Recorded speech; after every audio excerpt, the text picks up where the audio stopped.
Every expert was once a beginner who understood one thing that most beginners miss completely. Not a secret exercise, not an advanced technique, not a special program. One fundamental concept that separates people who get extraordinary results from kettlebells from people who train for months and wonder why nothing is changing. And I'm going to give you that concept in the first 2 minutes of this video. The fundamentals of kettlebell training. This sounds like a beginner topic, and in one sense, it is. But here's what I've learned from watching people train with kettlebells across many years. The people who struggle most with kettlebells aren't usually beginners who don't know the exercises. They're intermediate trainees who skipped the fundamentals, got some results early on, and then plateaued completely because their foundation has gaps they've never addressed. Hey everyone, welcome back to the channel. In the next 12 minutes, we're covering the actual fundamentals of kettlebell training. Not just a list of exercises, the underlying principles, the foundational movement patterns, the most important concepts that determine whether everything else you do with a kettlebell works or doesn't. Whether you've never touched a kettlebell or you've been training with one for years, there's something in this video that will change how you approach your next session. But first, that concept I promised, the one that separates people who get extraordinary results from those who don't. Stay with me. Let's get into it. The concept that changes everything. Here's the thing most people fundamentally misunderstand about kettlebell training. They think about it as a collection of exercises. Swings, presses, squats, cleans. They learn the exercises and then try to combine them into a program. This approach produces some results, but it almost always produces a ceiling at some point, where progress stalls and sessions feel either too easy or randomly brutal without clear direction. The people who get extraordinary results think about kettlebell training completely differently. They think about it as a system of movement patterns, where the specific exercises are just expressions of underlying patterns, and where mastering the pattern matters infinitely more than accumulating exercises. Here's what this means in practice. There are essentially 5 fundamental movement patterns that kettlebell training develops. Hip hinge, squat, push, pull, and carry. Every single kettlebell exercise you will ever encounter is a variation of one of these 5 patterns, or a combination of 2 or more of them. The Turkish get-up, for example, combines elements of a push, a hip hinge, and a carry. The clean and press combines a hip hinge with a push. The swing is a hip hinge in its purest ballistic form. When you understand this, your entire approach to kettlebell training shifts. Instead of asking, "What exercises should I do today?" you start asking, "Am I training all 5 fundamental patterns with appropriate frequency and quality?" This question produces consistently better results because it ensures complete development rather than the random gaps that accumulate when people just pick exercises they like. This is the concept. Everything else in this video flows from it. Now let's go through each fundamental pattern in detail. Fundamental pattern 1. The hip hinge, the foundation of everything. We have discussed this in previous videos, but it deserves its central position in any discussion of kettlebell fundamentals, because it is genuinely the most important pattern in the entire system. The hip hinge is the movement that makes the kettlebell's most powerful exercises possible, and it's the pattern that's most commonly misunderstood and most commonly performed incorrectly. Here's what a proper hip hinge actually is. Described precisely, it's a movement where your hips move backward as your torso leans forward, with your spine maintaining a neutral, relatively flat position throughout, your knees bending minimally compared to a squat, and your weight loading into your hamstrings and glutes rather than your quadriceps. What the hip hinge is not is equally important. It's not a squat with a forward lean. It's not bending forward at the waist while your hips stay relatively stationary. It's not a movement that primarily loads your lower back rather than your hips. Why does this pattern matter so much? Because the explosive hip extension that drives the most powerful kettlebell exercises, the swing, the clean, the snatch, is only available to you if you first master the loading position, the hinge, that allows that explosive extension to occur. Without a proper hinge, you can't generate the hip power these exercises are designed to develop. You end up substituting with other muscles, most commonly your lower back, which creates both injury risk and dramatically reduced training benefit. The test for whether your hip hinge is correct. Stand 2 feet from a wall with your back to it. Push your hips backward until they touch the wall. Your knees should bend only slightly. Your torso should lean forward significantly. Your back should be flat, not rounded.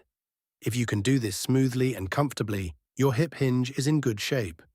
If you're struggling, if your back rounds, if your knees are bending excessively rather than your hips pushing back, this is the fundamental you need to address before anything else. Fundamental Pattern 2. The squat, building complete lower body function. The squat pattern in kettlebell training looks different from what most gym goers associate with squatting, and this difference is significant and intentional. The primary squat pattern in kettlebell training is the goblet squat, where the kettlebell is held at chest height, creating a front-loaded position. Here's why the goblet squat is considered a fundamental, rather than just one exercise option among many. The front-loading of the goblet squat creates a counterbalance effect that naturally encourages the ideal squat mechanics that many people struggle to achieve with a barbell back squat. Your torso stays more upright. Your knees track better over your toes. Your depth often improves naturally because the weight distribution assists the movement rather than fighting it. Research on goblet squats has shown that people who struggle significantly with barbell squat mechanics will often perform technically superior squats when switched to the goblet squat position without any additional coaching on the movement.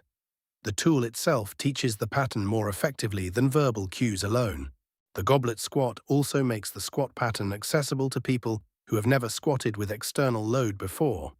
Since the lighter weights typical of a single kettlebell compared to a loaded barbell allow the movement pattern to be established safely before significant loads are added. Beyond the goblet squat, the squat pattern in kettlebell training progresses through single-leg variations, split squats, Bulgarian split squats, single-leg deadlifts, and eventually pistol squat progressions for those who develop sufficient strength and mobility. This unilateral progression is one of the distinctive features of kettlebell training compared to barbell-focused training, and it addresses strength imbalances between sides that bilateral exercises often allow to persist. Fundamental Pattern 3. The push, pressing strength and shoulder health. The push pattern in kettlebell training primarily expresses itself through overhead pressing, and this is another area where the kettlebell's unique properties create specific advantages over more conventional pushing tools. The single-arm kettlebell press is the foundational expression of the push pattern. Here's what makes it specifically valuable as a fundamental. Because you're pressing with one arm at a time, your core must work significantly harder to prevent your body from rotating or laterally bending toward the pressing side. This anti-rotation and anti-lateral flexion demand means that every single arm press is simultaneously a pressing exercise and a core stability exercise, a combination you simply don't get from bilateral pressing. The offset weight of the kettlebell hanging below rather than sitting in the palm of your hand also means your shoulder joint stabilizing muscles, particularly your rotator cuff, must work continuously throughout the range of motion to control the weight's behavior. This builds shoulder joint stability that barbell and machine pressing doesn't develop nearly as effectively, which is why kettlebell pressing is often specifically recommended for people who've experienced shoulder issues or who want to train pressing long-term without accumulating shoulder wear and tear. The push pattern's progression in kettlebell training typically moves from two-arm floor press to single-arm floor press to single-arm standing press, to eventually more advanced variations like the push press and the jerk, which involve using leg drive to assist, getting the weight overhead for higher repetition or heavier loading work. Fundamental Pattern 4. The pull, back development and postural balance. The pull pattern in kettlebell training primarily expresses itself through rows and through the pulling component of ballistic exercises like the clean and snatch. The single-arm kettlebell row is the foundational pulling exercise.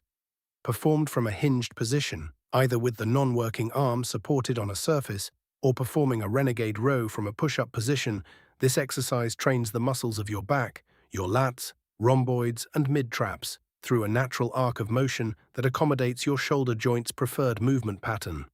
The importance of the pull pattern as a fundamental comes from a basic principle of balance training. For every pushing movement you perform, you should include roughly equal or slightly greater volume of pulling movement.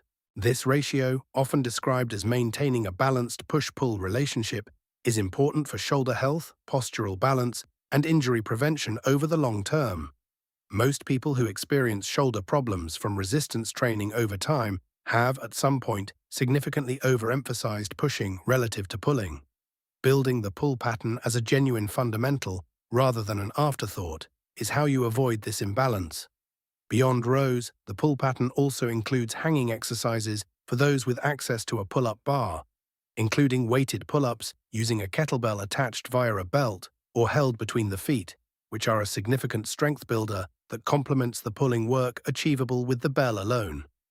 Fundamental Pattern 5. The carry. Functional strength in motion. This is the pattern that's most often overlooked in discussions of training fundamentals, and it might be the most directly applicable to actual daily life of all 5 patterns. We've discussed loaded carries extensively in previous content, but their inclusion as a fundamental pattern deserves specific explanation here. The carry pattern trains your body to maintain structural integrity, your posture, your core stability, your shoulder position, your breathing, while you're in motion with an external load. This is the fundamental movement requirement of most manual labor, most athletic movement, most daily physical tasks. Carrying groceries, moving furniture, carrying a child, walking with a backpack. All of these are carry pattern movements. Specifically training this pattern with appropriate loading through kettlebell carries, farmer's carries with bells in both hands, suitcase carries with a bell in one hand, and overhead carries with a bell locked out overhead, builds the functional capacity for these real-world demands in a way that no seated machine exercise and no stationary exercise can replicate. The carry pattern also reinforces and integrates the previous 4 patterns simultaneously. A heavy farmer's carry requires a solid hip hinge to pick up the bells. It requires the same spinal stability as a squat at the start and end of the carry. It demands the shoulder stability developed through pressing. It strengthens the back muscles trained through pulling. It is in many ways the pattern that ties all the others together. How these 5 patterns work together as a system. Here's what understanding these 5 patterns as a system, rather than as separate exercises, changes about how you train.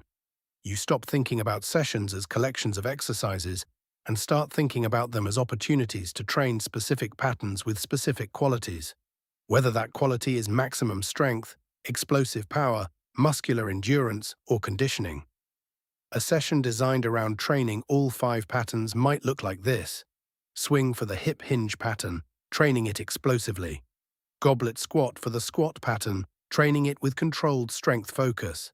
Single arm press for the push pattern, training it with stability emphasis. Single arm row for the pull pattern, training it with back development focus. Farmer's carry for the carry pattern, training it with grip and postural endurance. 5 movements, 5 patterns, complete training in one session.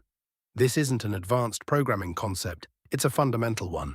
And it's the framework that makes everything else in kettlebell training coherent and systematic, rather than random.